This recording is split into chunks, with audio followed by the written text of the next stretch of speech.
Hello, Hello, Bhaiya. Gaurav. Hi, everyone. Hello. Hi, Lobe. Hi, Anurag. So I think we should start now because we have all the three. Yes. So let me spotlight here also. Okay. So I would start with some lines. हौसले बुलंद कर रास्तों पर चल दे तुझे तेरा मुकाम मिल ही जाएगा अकेला तू पहल तो कर काफिला खुद बन जाएगा. Hello and a warm good evening to everyone. I welcome you all to the second session of Encore by SCS for the CSE students. I, Gaurav Kumawat from the Department of Computer Science and Engineering, along with my co-host Pallavi, will be hosting today's session. We feel privileged to have Mr. Anurag Singh and Mr. Shivam Dubey with us. They are currently software engineer at Google. Before that, they were analyst at Goldman Sachs and had also done their internships in Goldman Sachs. Last but not the least, I heartily welcome Mr. Anandveer. He is an AI engineer at Mastercards and has done 2 summer internships at Samsung India. Bhaiya has also remained an IDD student. Bhaiya, if you think that I have missed something, then you can end.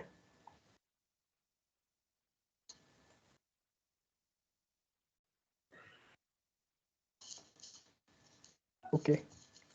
So I like to tell the audience that before the session, we floated a form and collected questions from for the session.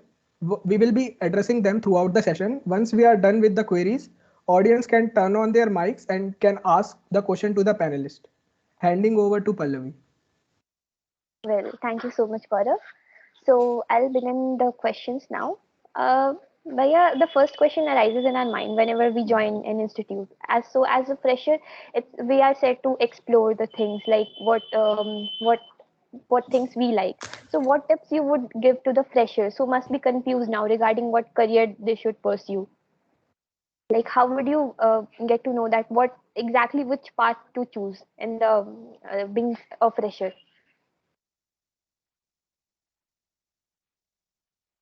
Yeah, sure, I can take this. Uh, I mean, so I've seen in the recent years that the pressure of this, like getting started into programming and then code forces and stuff, has actually taken over to the first years as well as the second years as well.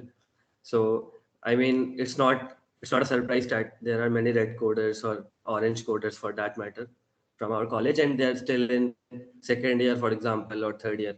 So I mean, obviously, this is not a bad thing to do. This is a fair thing to do if you're just planning, if you're enjoying that process on its journey, right?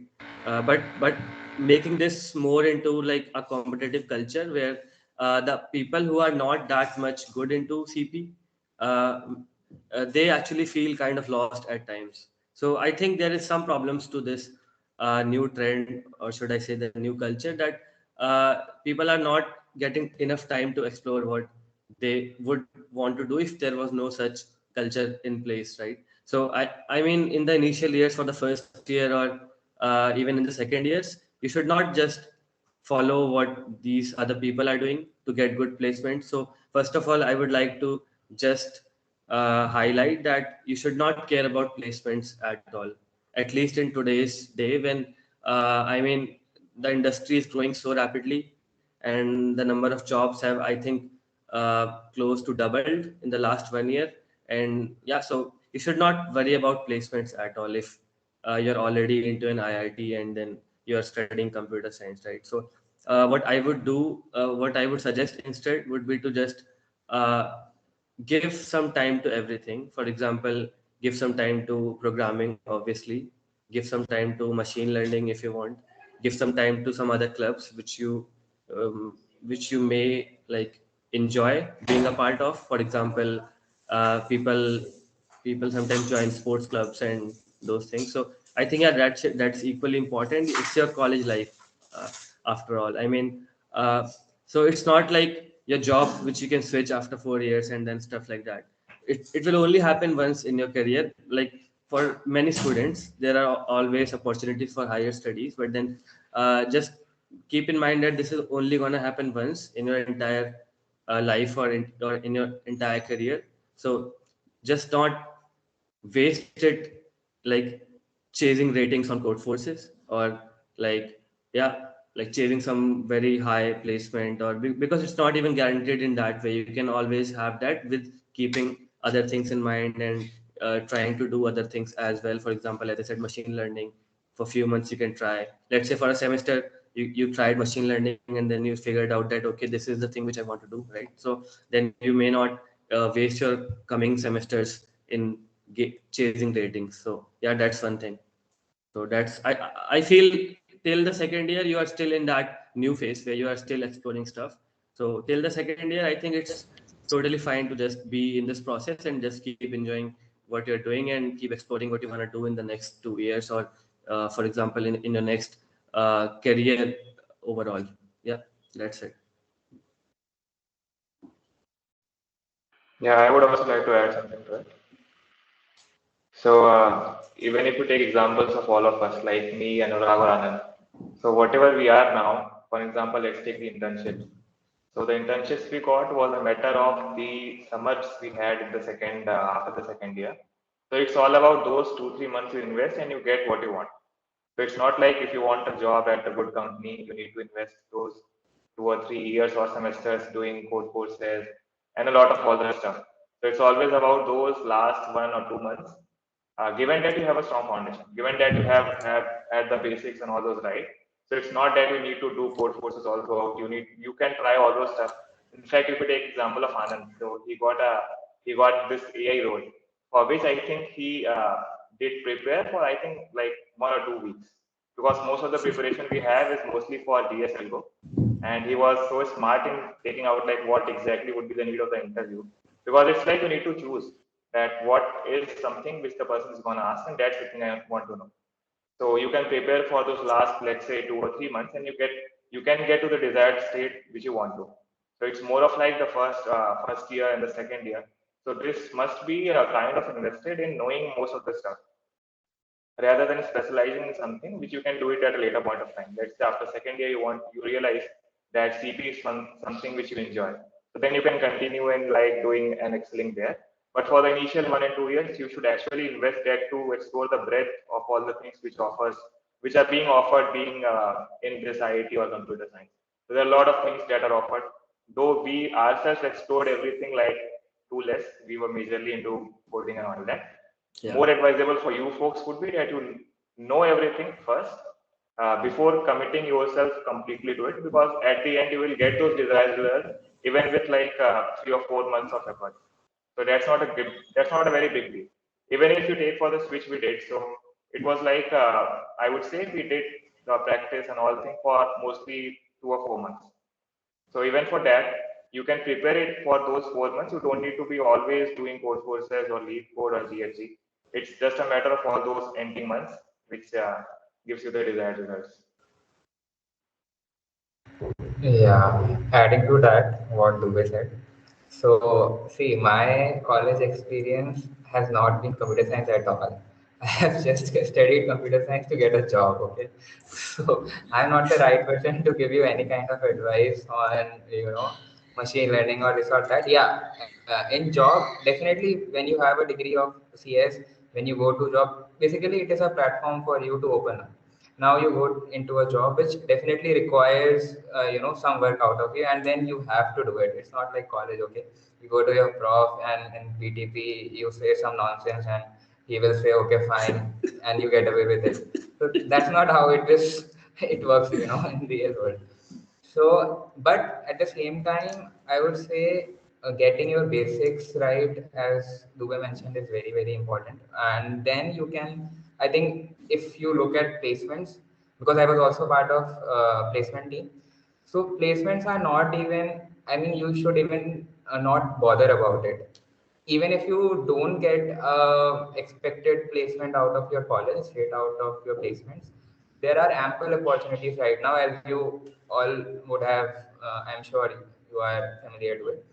So, I mean, this is the time then that you invest in something you love and code a bit and, just I mean, enjoy it. This is like you are in Banaras and you have all the things there. So enjoy the time, but at the same time, I would say get your basics right, because then it, in placements, it should not be like, oh my God, everybody is at a certain place and what the hell have I done, in these 3 or 4 years. So that is it. Yeah, that's actually Bhaiya? very important because I have seen like in my company itself, Goldman Sachs, I would say. So if you have the fundamentals right, if you know data structures and algorithms pretty well, not that you are in practice, not that you have a good rating and a good practice, but if you have a good foundation, then making a move is very easy. It's like you just need to be informed. You need to just grab the phone. You have the building right, you have the foundation right. Just grab the phone. So focus on this. That this should be there. This is like a prerequisite for all what we said. That the fundamentals and everything should be strong. In the sense you have a good knowledge of TCS concepts and everything. Because in the end, for most of the job interviews, it's DSLGO. So for DSLGO, the foundation should be right. Apart from that, you can explore everything else. Keep exploring everything and keep the foundation right. Yeah, thank you, Bhaiya. Moving on to the next question. So, by a fresher and sometime we as a sophomore feels that there are lot of streams and career path available to us, and we often get confused in this. So, when did you realize that you wanted to pursue your career path, and what motivated you to choose the stream you are currently working on, or was working priorly? I think Let, it's let, like let me still a very new question, right? No. Anand, Let please go let me ahead. go ahead with that. So yeah, Yeah. I'll tell my story. See, I never wanted to do a computer science job. Okay, when I came into college, this is the one thing that I was clear that I am not going to be a backend person at all in my life. But at the same time, I realized this is a high paying thing, and we are in IITs because we are middle class people, right? That's why we come here. Otherwise, nobody studies when they have 14 or 15 so much, right? So we came here, and there was always a financial thing to it. You chose computer science. I am sure many of you are not computer geeks at all. You just chose it because there were high packages. So you are here right now, okay? Let's face the truth. So now the thing is, when I came here, and there were always, like, a lot of people are there. Somebody wants to go for IAS, somebody wants to go for an MBA right out of college, or somebody wants to go after 5 years. And there are people who want to maybe do all kinds of stuff. I mean, it's computer science is not the world. But when you see the reality of placements, you will see mechanical guys also preparing data structures and algorithms, and then you realize, okay, you have a certain edge over everyone else. People are going to look up to you. So then, as Dua mentioned, like, you will study for, I mean, 4 5 months or 6 months, whatever, and you will sail through. So that was my journey. I mean, at all, I would say explore. This is the, like, fortune time for you. Explore everything that you can. Don't just sit in your bed or lay down and watch movies and all that. Do whatever you like. I'm not saying in terms of academics. Whatever till now, whatever your longing was, this is the time to explore that. But at the same time, just keep your fundamentals and other stuff going. Yeah. Anurag. Yeah, the same thing. Actually, I was just saying that we're still at a very early phase of our careers, right? And you cannot just assume that we already know which exact stream we really like working on. For example, uh, I think that comes with more and more experience and more time. So just like Anand said, we were not the kind of like folks in college who really actually used our time very efficiently. For example, studying ML and then studying DSA and then going into other things as well. For example, I think I never really tried to understand what exactly ML is about because I was happy doing DSA and I was enjoying that. So I was not just doing it for chasing ratings. I just kind of liked when I solved some problems online or things like those. And then the good thing about that was that this is exactly what was needed to clear placements. So I was more like comfortable doing that. more happy doing that. But I'll say that I'm not at all like right now eligible to answer this question, that how exactly did I figure out that this is the field in which I want to work in. I mean, it's like I have spent the time till now in this and it has been good, but I think in future this may not be true anymore, where I'll just try to do something else, or for example I'll maybe try to work on systems scaling, infra side of things, distributed systems and those things, or maybe even machine learning. So yeah, that way. But for freshers I'll say that they can try to actually figure out what they do by just by like using their time efficiently and going through things, uh, yeah, going through different things, and then basically making a conclusion that okay, this is the thing which I like the most. So for example, in our batch we had different kind of students. So some of them were very interested towards information security, some of them were more interested towards crypto and all, so they chose MS as the next step. So I think yeah, those are the people who can really answer this question much better than us, because yeah, they kind of figured out that okay, this is the exact niche domain inside computer science where I want to spend the next some years of my life. And so yeah, that way you can just try to adopt the same path which I told.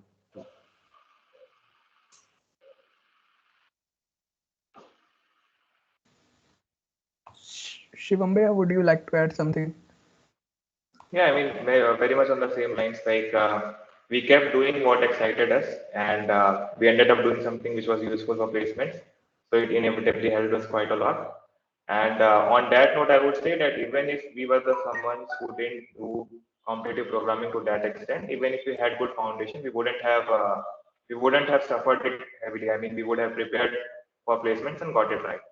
So for I would say for like all three of us, we didn't actually plan what we are doing right now. We just kept doing what excited us, and we are here. So it has worked very well till now. You keep doing what you like, so you actually find interest in it, and it all happens all of it. And maybe for like the broad spectrum, like if at all you want to go into civil services or higher studies, these are something which you need to plan ahead. So if at all you want to go to that extent, because it has a slightly different route itself. So if you want to plan that, so chase people like that. We have a lot of seniors in a lot of different domains. So pick someone and get some guidelines. Like if at all you want to do MS from so and so college, we would have some senior who had done this. So get some insights that what are the things you should look out for, and what are the interns which are looking good on your CV for you to get there and all that. So that would be good if at all you are planning those things. So that would be good to identify the domain and identify the right person to ask. Okay. Thank you so much, Priya. Moving on to the next question, like in these days, what problem we face is about the time management issue that usually we face. But since all of you had an offline college life, so how did you manage your academic clubs and like with your career at the same times? Because all of us are struggling with time management and struggle time to devote with, like everyone is doing coding and stuff like that. They will be like, "Ki, we won't join clubs because we have to do CP and give contests and improve our rating." So how did you cope up with that? I can take the thing. So it's like for the first year, we did everything which was outside of the academic domain, be it CP or be it studies. We did everything apart from it. So all the events, all the clubs, we went everywhere. So we didn't had any time to devote to CP. So this was the case for many of us, except like few of our batchmates who from the very beginning were doing CP. So, but we didn't go far behind. Like it was fine that we didn't know, like we weren't good into programming. That was fine because next year onwards we knew that which are the clubs we would like to go, and then slowly we started doing coding. So it happens like this because till now we have been in our schools. So it was like very of kind of a system to go to schools to devote those 8 hours there, and then you come back to do coaching, ITJ study, and all that. So suddenly after ITJ, you get so much of freedom. In college, you get so much of freedom just after those stressful days of IITs. So it's like a lot of freedom for the first 2 days. So you need to do a lot of things, a lot of clubs, many of things excite. And gradually with time, what happens is that after a small amount of time, you get to realize that these are the clubs you should target to, and you get some time for studies and all those competitive programming and everything. And anyways, also even after first year, you should be doing competitive only if it excites you. So if it excites you, you will automatically get some time for it. So you don't need to extract time out of your club going activities and all that. You can continue all those things. Along with it, you will continue CP.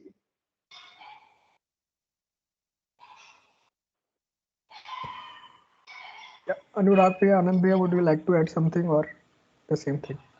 Personally, I feel that this, I mean, the problem which you're facing, that is time Time management. management. Yeah, that is because right now there are so many things in front of you, and the major portion which is driving this worries is actually your batchmates, because when you try to compare yourself with them and you see that okay, these people are already achieving this much stuff. I personally think that this competitive culture is growing every year, and I mean, yeah, I personally don't like it very much because I think at least in our batch there was obviously very much competition, but there was like not this much. I mean, we some days felt that okay, we are not doing enough things, but at other days that we were like okay, it's not that much problematic because everyone is kind of enjoying only, and then not that much stuff is going on. So I think this is more due to the increased competition, and people are aiming at those high packages. I saw that Graviton this year was offering around 1 crore rupees for 1 year in India. I think that these are the factors which are driving this high competition, and people are having the fear of missing out actually, that what if we don't catch with these other overachievers, what if we don't become candidate master in like second year or something like that. So I think we should not just focus on these things, we should also focus on what we are doing at our own pace, because yeah, I think it's overall fine. You have already achieved many things, you are already into an IIT. As long as you don't mess things up very badly, you're going to be at a good place, right? So let's just focus on what you like, and yeah, use the time a little bit efficiently, but don't give up on your leisure time, right? If you wanna like, if you want to do something as a hobby, just pursue it, as Anand said. Yeah, just have a kind of a relaxed schedule. Yeah, that's it. Yeah. Adding to that, I would say for those guys, who are looking for 1 CR packages, and you have that thing. I understand that you have that money going on in your head right now. So I'll tell you a story. I always had this, okay, because we are all into IT, so definitely there is some sense of competitiveness in every one of us. That is there, right? So you always want to do little better than your neighbor, your roommate, or the next wing guy. You want to do that, but at the same time, don't forget to look at the bigger picture. I mean, read some books, like let's say this there is a book called The Almanac of Naval Ravikant, right? Many of you would have heard of that. So just see that from your job, what you are wanting to do, will you be able to get there? I mean, don't limits. I mean, don't start comparing 23 lakhs, 25 lakhs, 28 lakhs. This is the kind of calculation going on, in our minds when we're in college. Okay, he got 23 waves, I got 22 and a half, this guy got 29. So these all don't make sense anymore, right? In If you look at in a larger view, you are if you are not focusing on something what you love, obviously you will have only this to focus on. Otherwise, I mean, you will feel empty, because that's all you have, that you can compare and win over the other guy. That's all your life is. Don't make it that. You are too young. It is starting out. There is a lot to see, and there are a lot many things that you will experience. So don't go on this crap of whatever graviton and all this. But by the way, graviton is a great offer. And adding to that, I would say that this thing like we are quite a lot driven by our batchmates. So it's like we are all smart people. So it's good for us to know what everyone else is doing. But for the sake of knowing that all what are the possibilities that we have, don't try to be better than that. But at the same time, I think it's quite good if you are aware of all what everyone else in your batch is doing, what are they preparing for, what are the things they are trying out. Because we are all smart people, and all what we do is, I mean, we learn quite a lot from our friends itself. So that's a good thing, because I would say once you have someone in your same batch who is doing something which you like, he is going to be the best mentor, because you have the best accessibility to that person. Go and learn few things. Rather than competing on that note, you can take it like, yeah, these are all the things being tried in the batch. These are the things that I should also try. So that would add to it. Like you get to enjoy the variety that you have in a batch. So that's a good part of it. Being in an IIT, I think the only thing we get out of IIT is the batch we have, the friends we make, and the seniors we have. That's the best thing we get out of these colleges, because we are all those smart people who qualified. Apart from that, we don't get a great faculty or anything like that. The name and the batch, these are the two things that stays along with us. Yeah, thank you, Bhaiya. So moving on to the next question. Bhaiya, there are a lot of opportunity available to us, but many freshers and sometimes we sophomore are unaware of that. So what are the programs and internship opportunity we should look for?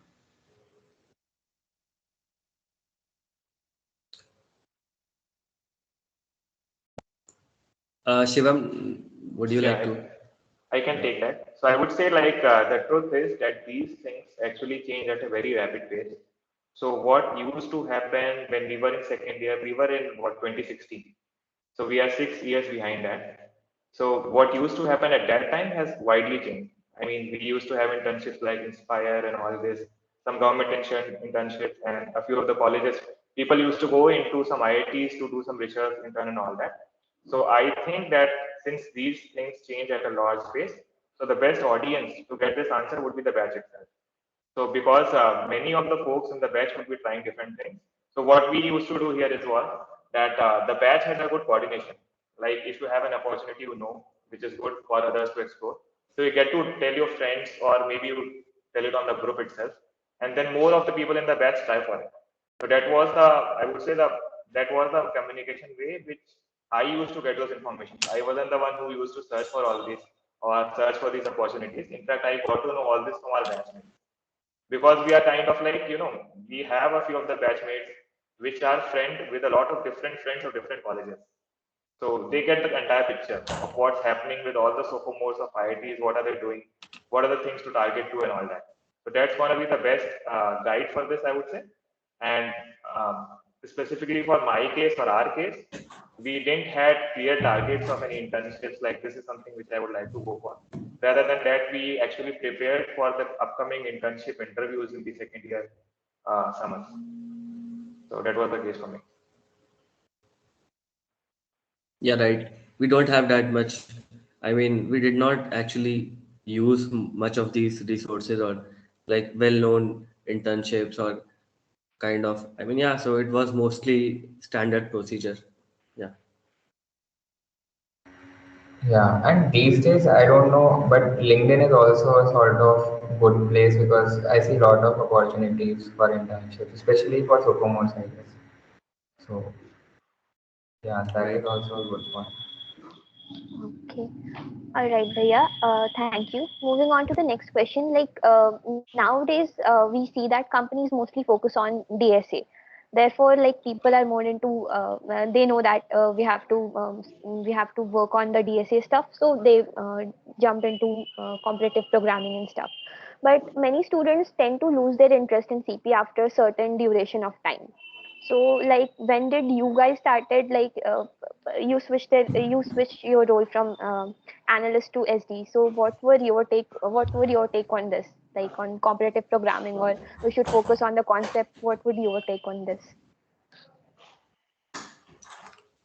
First, I would like to Yeah. add a small thing to the question just to clarify the concept for everyone. Like, we do competitive programming where we compete for the rating. We are like, we did better than this.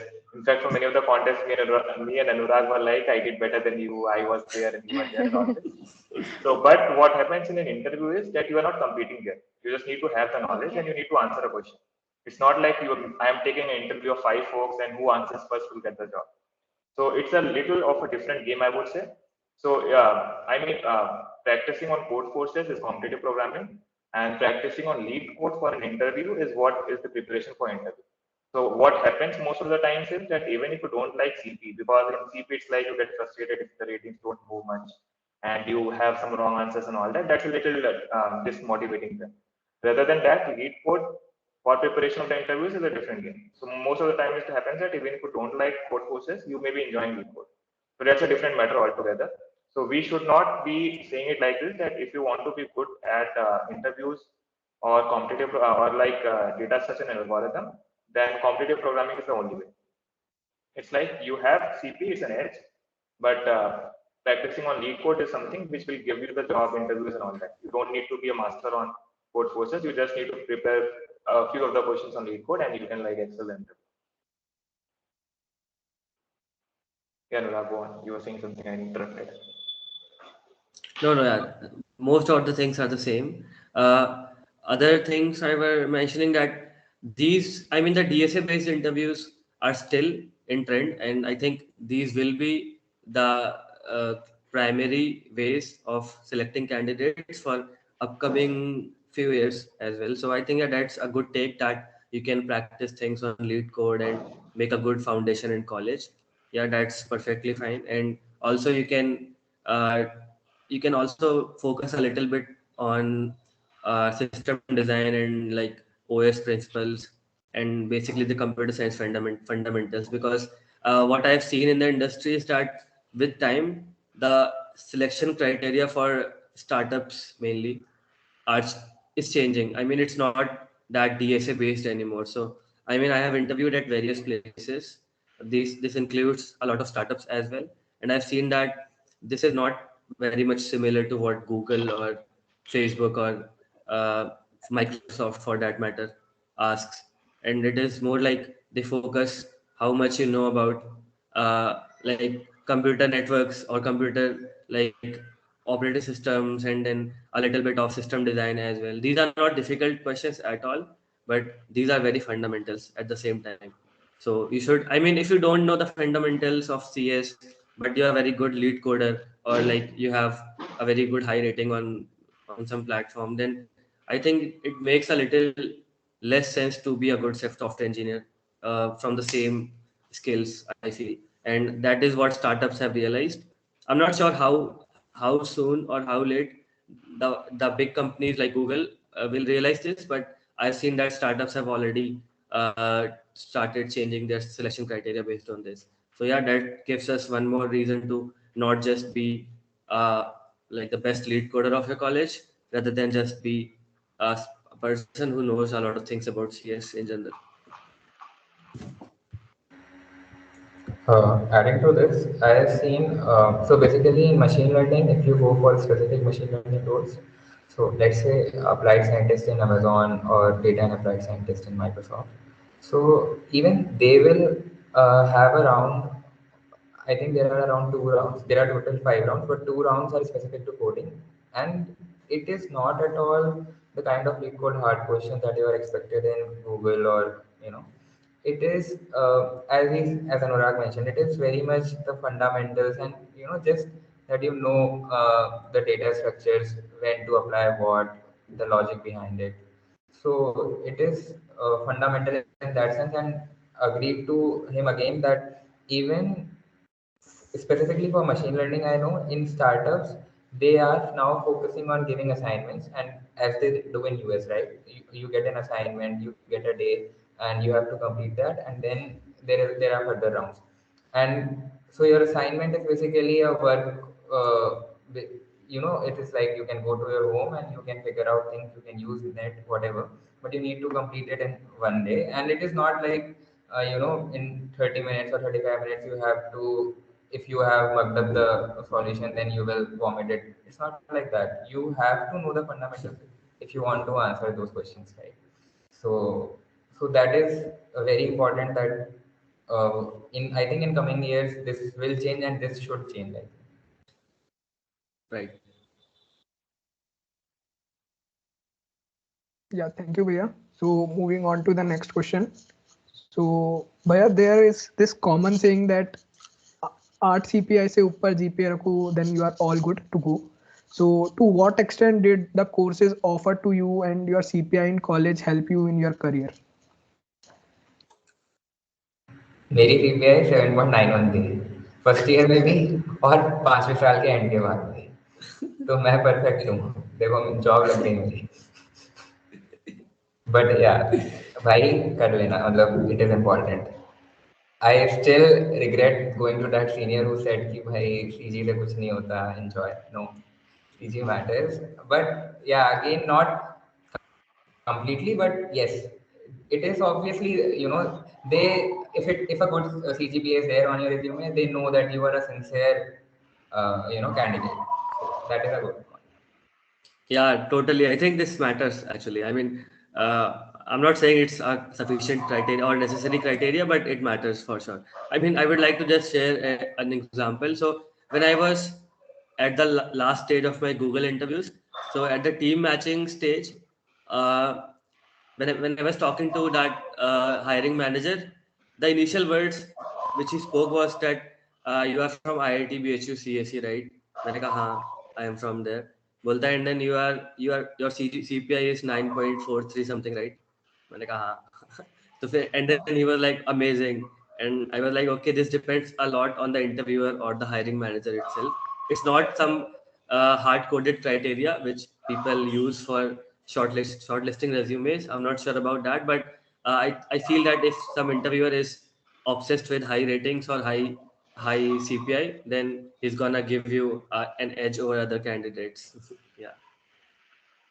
Yeah, in fact, Anurag is the right person for this to answer. And actually, you know what? There is something to learn here too.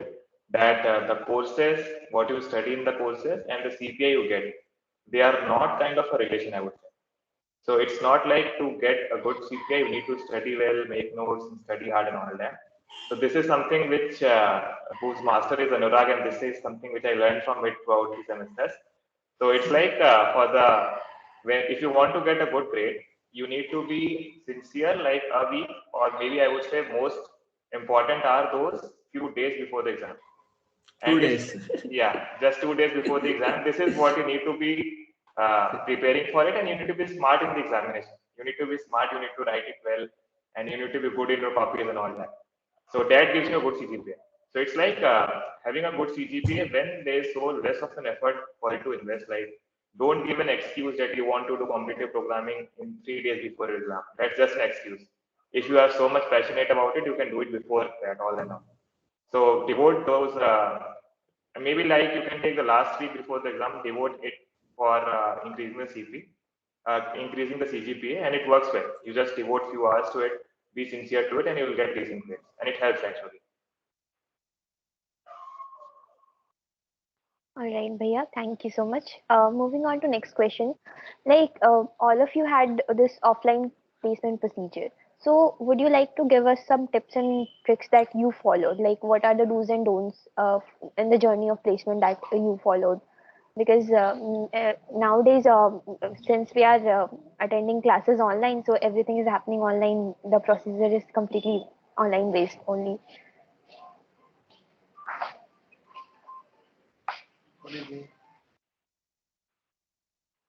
Are there some specific tips for placements? I mean, the placement day, I'm not sure, but uh, I think me and Shivam did not attend the placement process.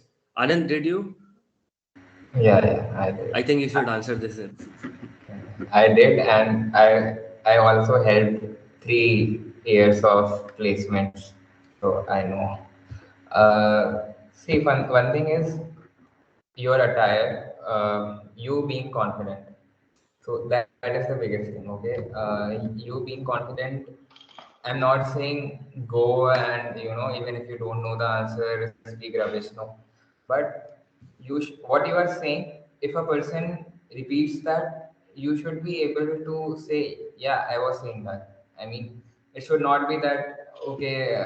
I'm not even sure of you are just in doubt, because when we are solving questions, especially the DSA questions, sometimes it may happen that okay, in your mind you had a certain thought process of doing this question, and then just midway when you are writing or when you are explaining to him, you might have, oh, we could have done this way, we could have used this or that. No, you figure out the plan, you start, and then you just go at one in one flow.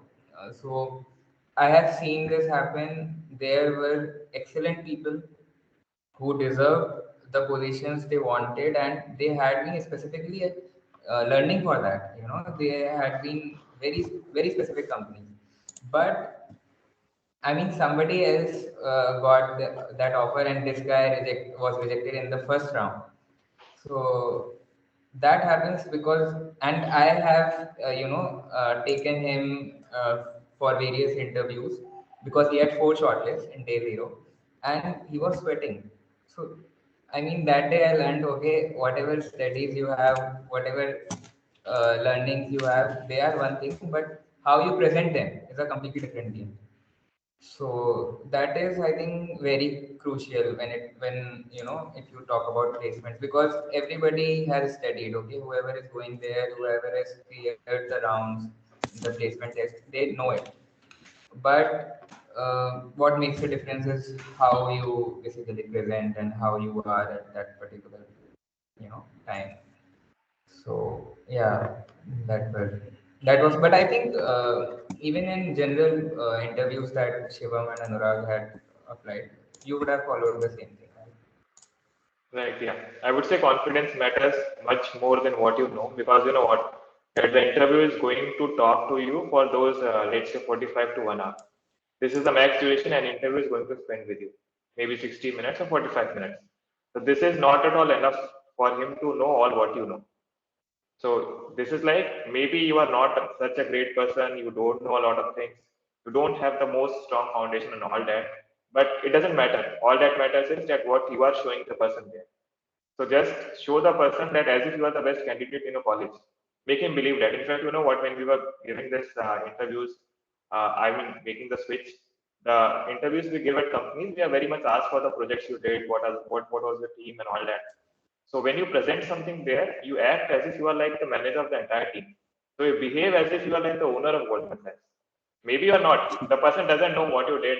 And in fact, just present it in a way that you are so much, you take so much of extreme ownership for what you did that you are very much accountable for what you did. What you speak, you are very much accountable for that. And admit at places where you go wrong. Because this is something which I didn't think of. Or maybe we could have done this, but I wasn't able to think that and all that. So be very confident there and be like the person as if you know a lot. Always go with this mindset that you know more than the interviewer, because you would have just seen a question and asking that, and you have actually prepared a lot of questions. So it's like most of the time it actually happens that you know more than the interviewer, only just you are nervous. So remove that, be confident, and you know a lot more than him. So go with this mindset. All will happen. Exactly. I would like to add a funny fact here. So when your placements process will happen, so you'll have some image in your mind that okay, these are the overachievers of the batch. They're gonna land the highest offers, and these are the underdogs who did not study for most of the time, and then I'm not sure where are they gonna get placed. But then when you'll see the placements results, there will be several mismatches in that. You'll see that okay, this was the underdog and but he is in the top offer scorers, and yeah, so these things happen very frequently, and the reason behind that is that your interviewer does not know who is the underdog of the batch, who is the overachiever of the batch. For him or her, you are equal to everyone else in the batch, so only those minutes in that interviews matter, and your confidence speaks a lot about you, right? So yeah, it would be great to be an underdog in that case. So yeah, just keep that in mind. Yes, thank you, Bhaiya. So moving on to the next question. Bhaiya, it is very common saying that there is no thrill and excitement in just sitting in front of a computer and just coding things. So how does your day at work go? Would you like to share something interesting about your current roles? So let me go ahead. Okay, because I spoke that I didn't want a computer science job. So let me tell you. So when I got an AI opportunity with Mastercard. So I had obviously two internships and I had that experience, so it helped me there. And as Tube mentioned, I think I studied for around 2 to 3 weeks. That's all, and except the normal placement process that you do. But I would say when I went to the job, so my manager, she's a PhD. Okay, she's a PhD in AI. And when we started, so she was like, she expected too much of me, and I, being the, I mean, I didn't know what was going on, but I think when you see the impact, when I was reading research papers, when I was doing, the basic things that were required for my job, and I saw, I mean, in Mastercard we have billions of transactions going. So one table is like 6 billion rows, and these are the transactions of all millions of card holders. And if you, I mean, if you just even if you like, let's say there is a BPS, okay, let's not get into it. But overall, we are saving $40 billion of fraud if we are doing certain algorithms. If we are applying at that amount of data, we are saving this much. So, and for a small merchant, let's say a small, pan, not a pan wala, but let's say a kind of normal merchant who is doing a card-based transactions, if you save some fraud for him, and if that was not saved, what it means for him, I mean, we all are aware of it, right? So that is a thing which you have to see the significance of things. And then if you are working on the back end also, but only you are the person who can, who is needed to do this job. A manager or a front end guy, whoever he is, but he can't work without you. You are the core of these things, right? So when you see the significance of what these things can do, the impact of it, then I think naturally, you will start enjoying the process. And also when you basically, give it to the learning journey also, you will like it. Because initially I didn't like DSA at all. Even now I don't like it, I would say. I mean, I don't enjoy it thoroughly, but I am not now like, oh my god, I have to open lead code and I have to do questions, I have to do this. No, you will adapt to it, and you will actually, when once you understand things, eh, you will like it. That's it. Go ahead.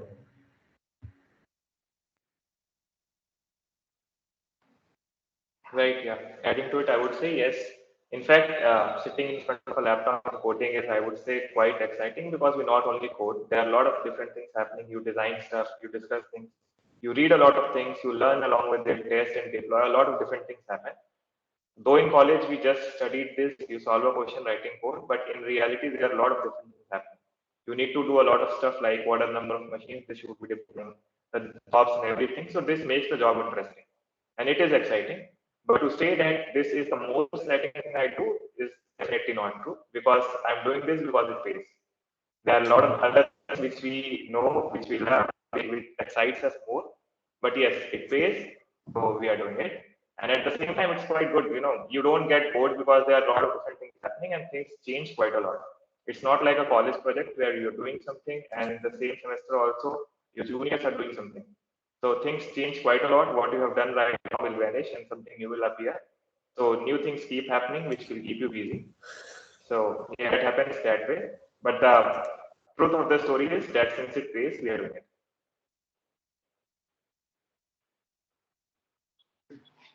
All right. Anurag Bhaiya, would you like to add up something to this? No, no, I think the both covered it up. Okay. So, Shivam Bhaiya, as you said that there are computer science is a vast domain. Okay. So, like every new day brings a new technology. So, how do you guys cope up with the new technologies? Like, how do you guys manage your work along with learning new technologies? Like, what is the core factor behind this? Like, how you cope up with balancing your work as well and learning new stuff as well? Yeah, so I would say this is how it happens that when we are in a company, when we are doing something, most of the time we are doing something that was not done before. Because as a software engineer, we don't want to do repetitive things again and again and pay someone that huge amount of money and all that. So we always try to make a software or a piece of system or a process which solves a problem which was not solved before. So that is the reason that most of the times what we get is kind of new to work on. And adding to it, that what we things are planned in a company like this only that we realize that everything would be kind of a new challenge. So every project has buffer time for you to go through, for you to read and understand. for you to test out a few of the possible options and then decide on what should be the solution for it. So it's not that you need to manage your reading stuff, your studying stuff apart from what you are doing at the job. It's kind of understood that you will need a few weeks or few days in the beginning to figure out what the problem is, what should be the solution space and all that. So it's kind of understood. Everybody knows that you give initial few days for you to understand the project and what are the things you want to do, what was the previous solution, what was it working and all that. So all this time is included in your work. So you don't need to get extra time for it. Everything happens all together.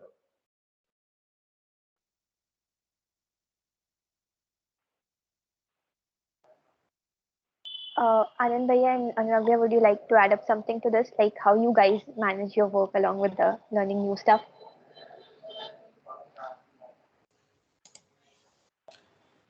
I think learning new stuff is a very subjective thing because it will depend on what next thing you're gonna work on. So I Hmm. mean, it's not same as the cutting edge in technology which is coming to the market. For example, let's say there Hmm. is some new framework for web development, and then everyone on Silicon Valley is working on this right now. So you should also learn about this and all. It's not always like that. Sometimes your role will not be around at that at all, so you may not care about that at all, but it depends a lot more about like which exact thing are you working on and what is your specialization around that. And then yeah, you'll definitely work on new problem statements, but it may not involve working with new technologies. And I'll say that mastering technologies should not be a priority for any software engineer, because these are very fragile things, and these keep changing after every couple years or so. And yeah, so you should just focus more on the more strong skills like your DSA or your leadership skills in your organization, or your skill as a team member in the team. And then obviously things like system design are there. Yeah, so I'll say that when you need to work on new technology, you'll eventually figure out a way to do that, and it will be a part of your daily working schedule only, and you will not need extra time for that. You will not need to sit on the weekends and then ramp up quickly so that you can get started with it in the next Monday or so. I think yeah, it's all a part of your job. Yeah, I think what Dubey had mentioned very clearly, like company already knows, okay, this is what we are going to work next, and they have things planned out. So it's not like that you have to, go and study things on weekends and try to figure out it. But I think the core thing that you should know and you should learn is reading documentations, because that any technology that comes, it is always, why it gets famous is because there is a very good set of documentations, and people who have made it are also very good at explaining how it works, not exactly how it works, but how to use it in a very organized manner. So that is one thing that you need to be aware of, and I think, as Anurag mentioned, software engineers are obviously always going to be working on new frameworks, new things will be coming up, and that is, I mean, sticking to any one particular thing is not at all your job. I mean, you are engineers, you are expected to build new things and deploy new things. So that is part of the job that will keep happening.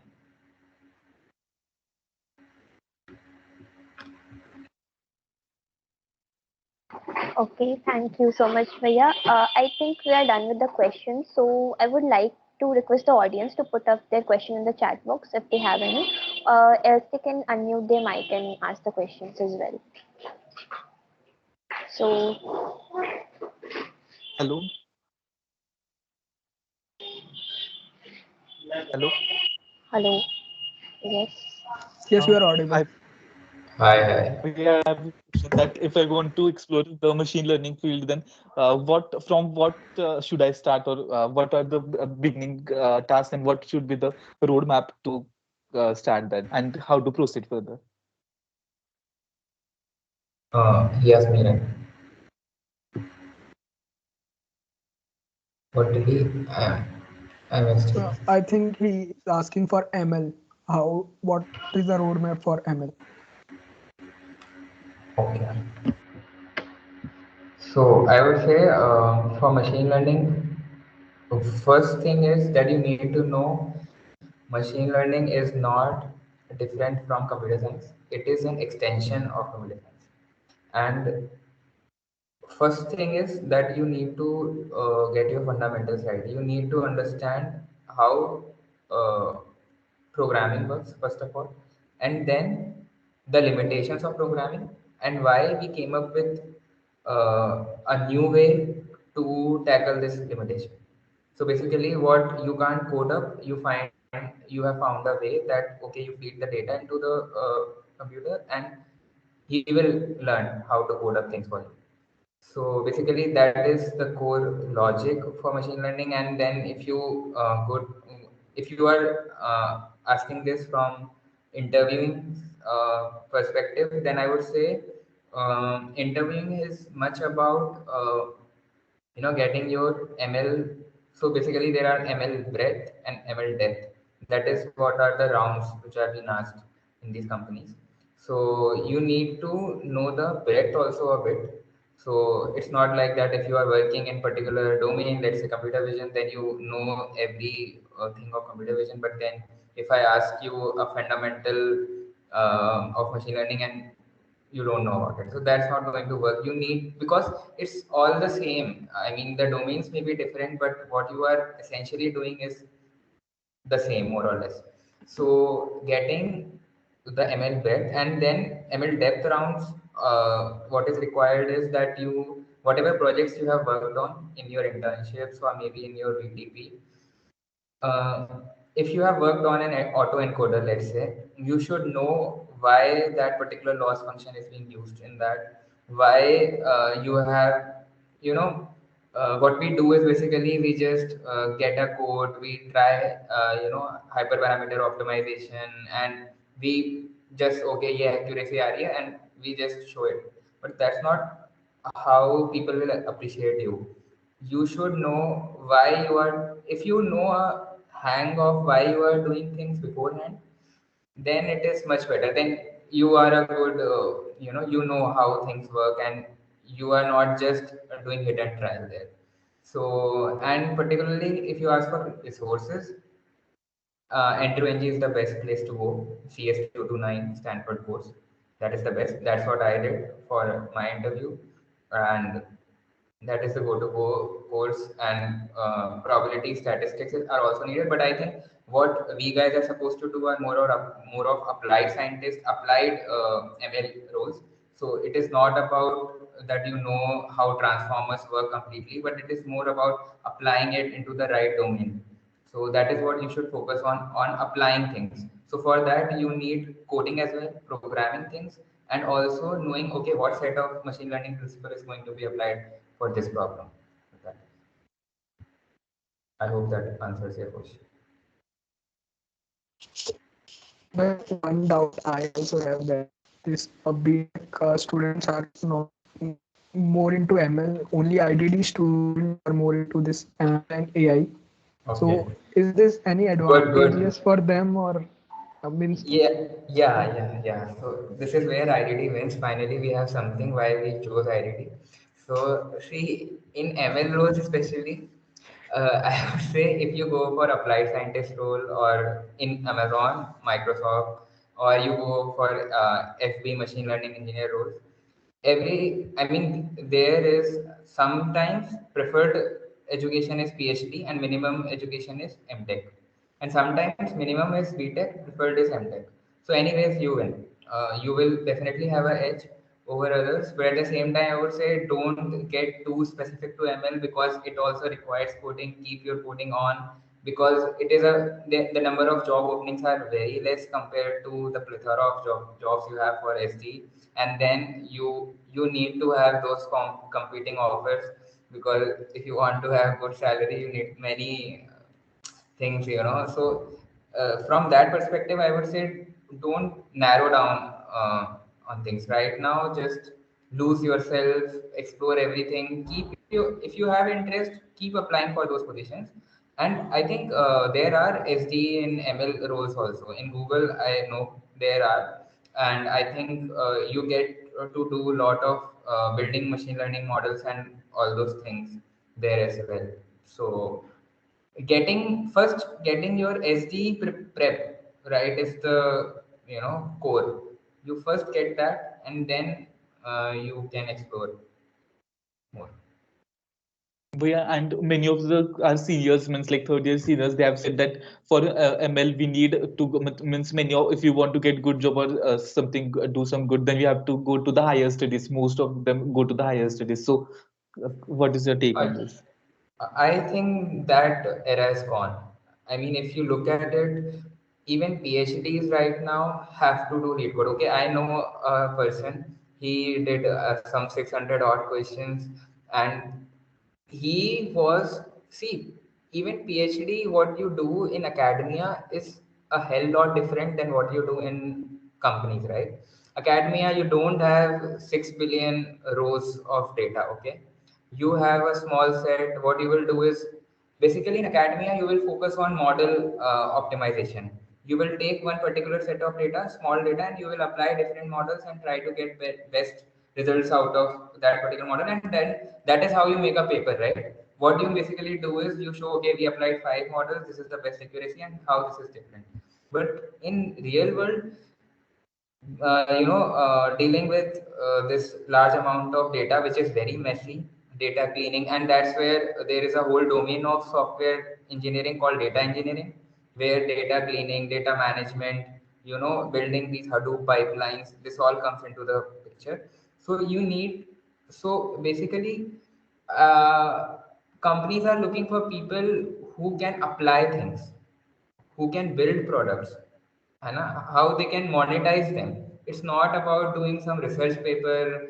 I mean, yeah, Google research, Google brain, these things are there, but these are very few. And if you are getting very, very specific and you want to get a PhD, or are really into ML, like you want to just build mathematical models, then yes, go for a PhD. But if you want to apply things, if you finally want to do a job, if you want to solve real world problems, then I don't think PhD is needed at all. Or going for masters also, not I mean, for B.Tech guys, if you have a good enough experience, let's say 3 years, then you are counted equivalent to masters. So it's all about that, learning. If you really want to do it, there are ways. There is no specific compulsion of going for a master's or going for a higher study program. Thank you, Bhaiya. Bhaiya, Bhaiya, I had a question. Uh, some people get placements internationally, like in US. And some people most of the people get domestic. So, is there like a different process for that? Like, someone wants to get placements in US, so he has to, or she has to study differently, or like she has to be exceptionally good, or that's why she gets selected. Like, what's the process behind that part? Okay, let me share the answer on this. So I have the experience because, so by the way, I'm planning to join uh, Facebook London in like May this year. So yeah, मुझे so नहीं बताया I साले. Congratulations. thank you, bhai, thank you. Congratulations, Bhaiya. Congratulations, Thanks, Bhaiya. thanks a lot. Yeah. Thank you. तो I was saying कि मतलब मैंने interviews दिए हैं internationally, and then I think I completed the interview process in December or November. So uh, so basically, firstly, I would say that what exactly does these interviews consist of, and then secondly, I would talk about your question that how difficult are they, and thirdly, I will talk about how do you apply to international vacancies. So the answer to first question is that you only have DSA in these big tech companies. So Facebook is like a big tech company, right? So you have few DSA rounds, and then you also have one system design round. So that's where the difference is as compared to Google interviews. But then that system design interview is not that much like very much detailed or very I mean more into your niche or expertise area. It's more like a very overview kind of a thing. Yeah, so you have to prepare for it as well. And then you have, as I said, BSA rounds, which are very similar to what you have in India. The second question is that how difficult are those as compared to India? So I'm gonna say that they are not more difficult than Indian interviews, if not less. I mean, one interesting fact is that if you are not from India, if you are, let's say, you stay in US and then you apply to Google in US, and then let's say you stay in India, then you apply to Google in India, then the interviews are far more difficult for people who stay in India. The reason behind that is that Indian population is immensely huge. The competition is fierce, like already, I mean, all these factors that so many students are there who just want a good job and all, so the interviews are far more difficult as compared to US interviews. But then uh, but then if you're applying for international interviews, it's somewhat like Indian interviews only, because they know that you are from India, and they also know that a lot of Indians keep applying for international offers. So it's like a similar kind of a difficulty if you are interviewing in India, because yeah, it's kind of the same competition going on. If I'm asked to rate my interviews at Google India and at Facebook London, I'll say that both of them are equally difficult. So yeah, there's like not a single problem or single interview round which I felt that was easy at one place and difficult at the another one. It was mostly at the same difficulty level, and it was lead code medium or a little bit higher than lead code medium. It was definitely not lead code hard. Yeah, it was not at all lead code hard, but it was like somewhat around lead code medium only. Okay, and then the third question is that how do you apply for these vacancies? So, I mean, I know several companies who hire directly from India. So, first of all, you know that many people opt for the MS route from USA. So, they want a job in USA and they want to settle in USA for that matter. So, they just apply for this MS, and then they give those GRE, and yeah, based on that, they get universities in USA, and then after completing 2 years there, 2 or 1.5 years there, they apply for a job, and then yeah, that's how the visa works out. But the most important thing to note here is that the US policies around immigration have changed a lot in the past 2 years or so, and they are gonna keep changing because Indians are, I mean, a lot of Indians keep applying for US jobs or US MS, and then the government there does not want every Indian to just settle in US, because I mean, it's very obvious that they pay a hell lot as compared to any other country. So, I mean, yeah, that thing is getting increasingly difficult.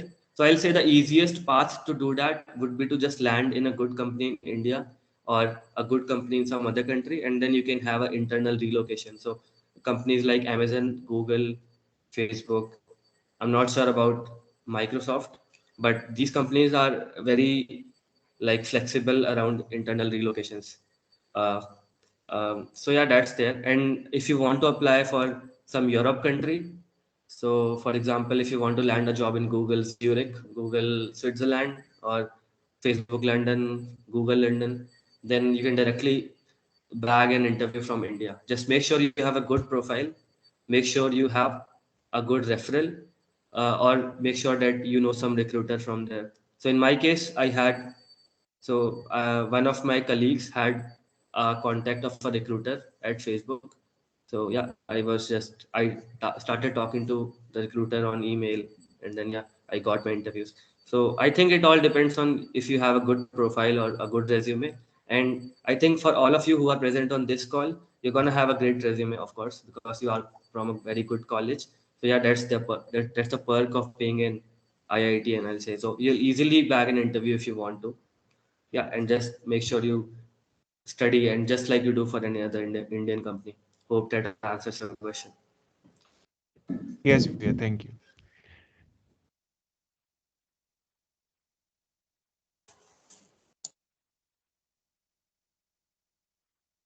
So, any more doubts you want to ask?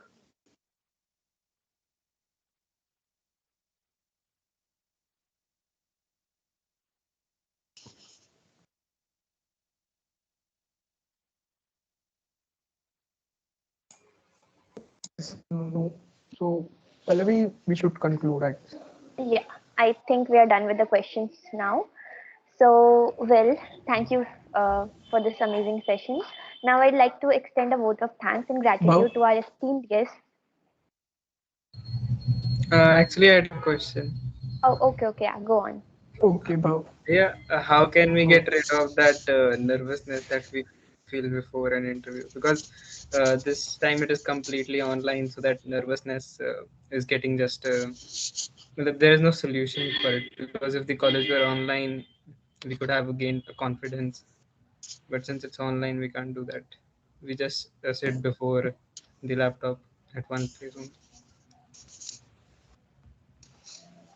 In fact, there are like two parts to it. Being online, it is a little less nervous, I would say, because what happens is that most of the time you are not nervous because of yourself. You are more of nervous because of the people you see around you. When it happens in the placement time, we have seen people running here and there for their interviews. So people get panicked by seeing their batchmates being so nervous. So that things you don't get when things are virtual.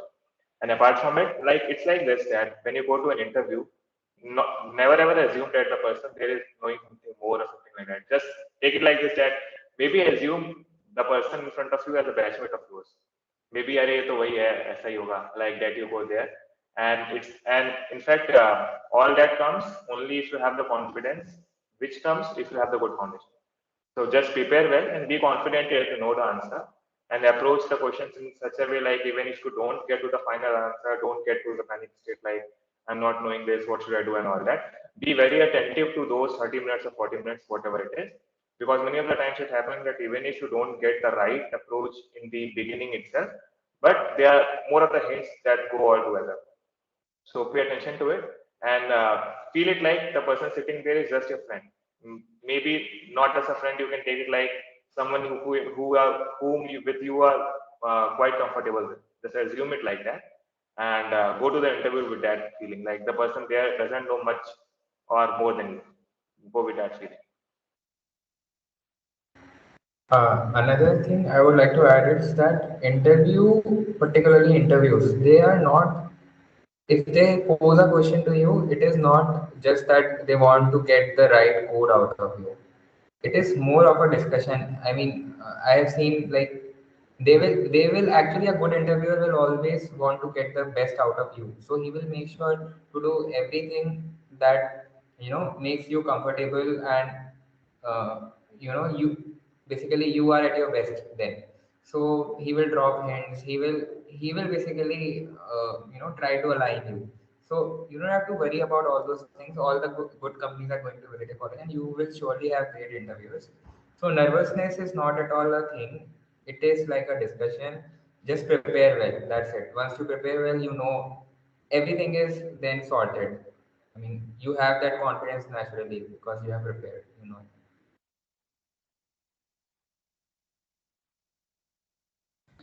Okay. I have a question. Yeah, I want to ask question.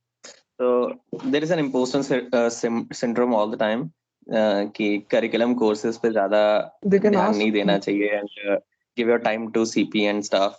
तो मतलब अब पता तो है कि courses are important. So मतलब और ऊपर से online courses में we generally get bored after mid sem and all the time. तो मतलब इसका क्या किया जाए और कौन से courses ज़्यादा important रहते हैं तो फिर उन पे ज़्यादा अच्छे से time दे पाए.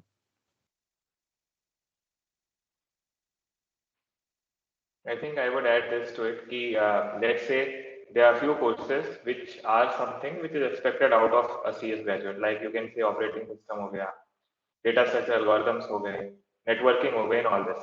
So even for these courses, the most and DBMS also. So even for these courses, for many of them, what we learned mostly was from online resources. So like for OS, the resource was Yellow Pages. DBMS, we had a good teacher, so there was a different story there. But for most of the other cases, even if like we were having those offline classes, but the most of the knowledge transfer we had was through online mediums, be it YouTube videos, be it some courses online, be it those PDFs and all that. Yeah, but I agree to this fact that when things are online, you don't get the motivation to do so. So it happens like this कि बस इतना रखो कि before the exams you have few weeks allocated to the exam At that time, you don't make an excuse like I am studying ML because it's my passion. I don't want to study these courses and all that. For those few weeks, study these courses and be like sincere to this. इनके जितने online resources हैं, go through it, notes and everything, you go through it. So this would be kind of sufficient for you to know the course and also get good grades. Because we also like, though OS and networking, these were very good courses for us to have good foundation, but we don't used to study it every day. Like we started the semester with the motivation कि अब notes बनाएंगे, but that went away in a week or so. So, and what we used to do was that we studied when the exams were near. So that was kind of sufficient for us to know networking and at the same time get good grades and pass them. So that would be the key to it. Like so most of the resources would be online. Even if you are studying there in the college, you don't have most of the knowledge transfer from professors. Okay, thank you. Hello. Yeah, I have this doubt like how different is an analyst role in tech role is different from the software engineer role like other tech companies, especially like in Goldman Sachs analyst role to the Google SD or something. Yeah, so in my case, the analyst role was not at all related to software development at all. So, I mean, for the first 2 years of my career, I did not do software development at all. All I was doing was calculating the amount of risk which Goldman Sachs was exposed to on a daily basis using mathematical models, using an internal programming language. So, yeah, yes, we did code, but it was not at all similar to what the other developers code at good tech companies. So yeah, I think it may be different. On the other hand, Shivam was also an analyst in Goldman Sachs, but he was on the tech side. So he was working with tech stuff and Java and like just like how you do it at other tech companies. So if you are having a job or internship at Goldman Sachs, you can fall into any of these categories, either on the tech side or on the quant or strat side. So just make sure that you are not worried about that part. I mean, if you are a tech person, you might have some worries if you land in that second part. So yeah, that are the things which you should keep in mind.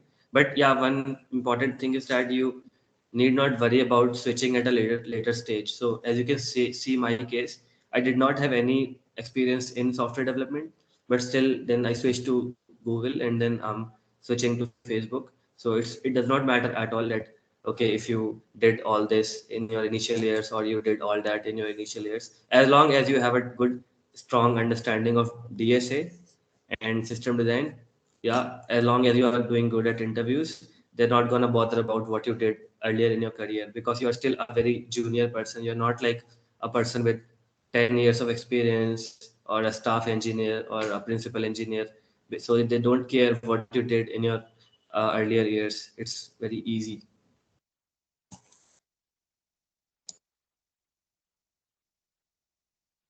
I have a doubt. One of you are from IDD and others are from B.Tech, right? So, does B.Tech, M.Tech, IDD have any advantage over B.Tech? After a year or 2 year of your job, do they prefer M.Tech guys for promotion, or say they are giving a bigger project to them over B.Tech guys just because of their degree? Like I'm now pursuing B.Tech. Is it a good decision to switch to IDD after third year? Okay, let me answer it. I am from IDD, but I will say don't. The thing is that you don't need a master's specifically for the if you are looking for job or bigger opportunities at work. When you are employed from the very first day, it was your degree was a matter to get you that job, but now it's all on you, how you are, what kind of projects you want to work on, what kind of interest, or I would say passion you show towards a certain project. That is how things land up for you. So it is not at all like, I mean, maybe particularly for ML, I know that yes, masters is a preferred thing, but that also is not like so much that you have to. I mean, don't. I mean, it's just a waste if you are looking for career particularly. If you want to to study more of ML, then also I won't say study IDD and IIT BH. Go for a good masters in US or somewhere. I mean, not at all. If you are a B.Tech guy, please don't switch to IDD. I mean, it's not worth it. MS from foreign universities cost a lot. That's why I thought of switching to IDD. And GATE MTech from even a better IIT is not as worthy as IDD, because like IDD is better than MTech, normal MTech, right? That is That's why I. true. That is true. But I would again say that, see, if you want a degree, I mean, just a degree won't add much. That's what I'm trying to say. If you can't go to MS in US, that is fine. But even here, you don't have to necessarily go for an MTech just for getting better opportunities, right? I mean, your career is all on you. I mean, how well you prepare for interviews, how well you know the CS fundamentals, how well you know machine learning. That's, but specifically if you want to go into applied scientist role, of course, then we can talk about it. Yes, then it is worth it, I think. Oh, okay. Thank you. Thank you for. So you are saying that for just for job sake, no need to do a go to IDD. Like it Yes, won't give much of advantage. yes. Thank you. Thank you so much.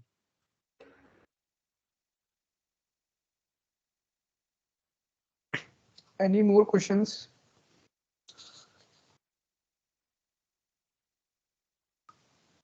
I think नहीं है.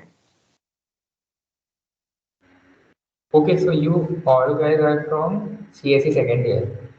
No, we are mixed. Means some are from second year, first year, third year, fourth year. Yes. And Okay.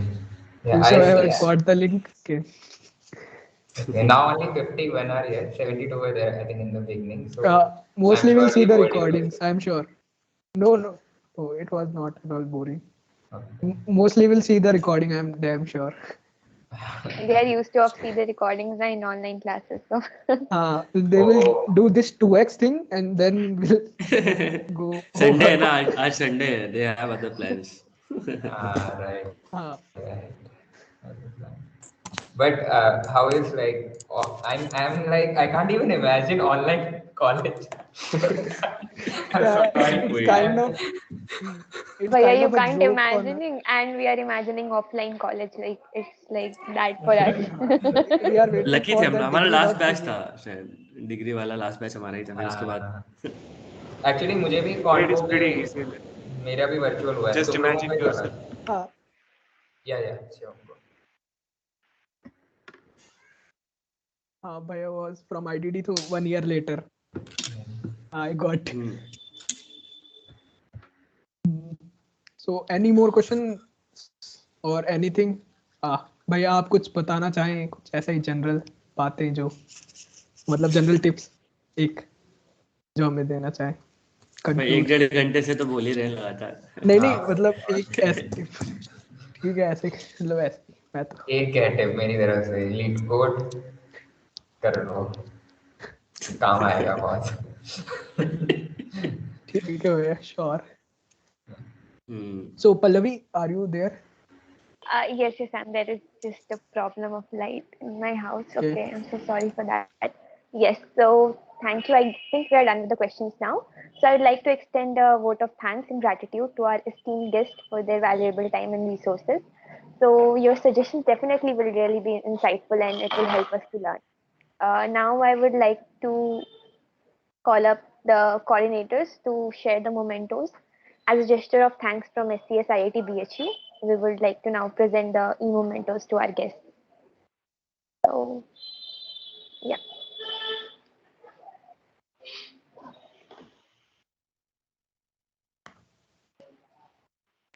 Uh, guys, yes, yes, okay. Oh, is the screen visible? Yes. So, here are the e-mementos. First, to thank you, Anurag Bhaiya, for sharing your experience and insightful views that you had. Thank you for Moving having on. Me moving on to thank you Shivam Bhaiya for sharing your experience as well, and thank you Anand Bhaiya from HCS IIT BSc. We thank you all for giving us your valuable time. Thanks, guys. Thank Work you. hard and enjoy Yeah. your time. Thank you, Bhaiya. Thank you It so was much. very insightful. Yeah, let's keep in touch. Yeah. Okay. Take care. Bye. Okay, so Thank can you. we take a Bye. screenshot if Yes, you? Yeah, sure, sure. yeah. Yeah. Sure. Wait. So guys, I'm like, yeah, I have yeah, to just. you can turn on your cameras for a few minutes. I, We are having a screenshot. okay, I can't तो have it. Shit, my.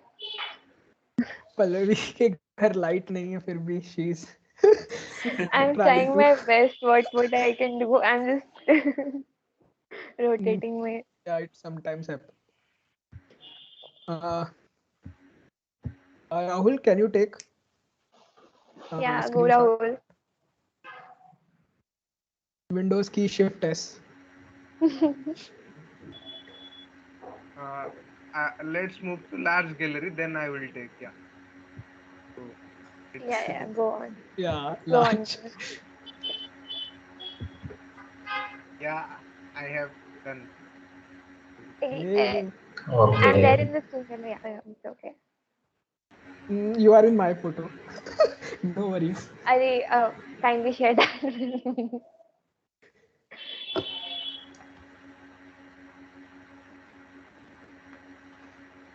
Oh,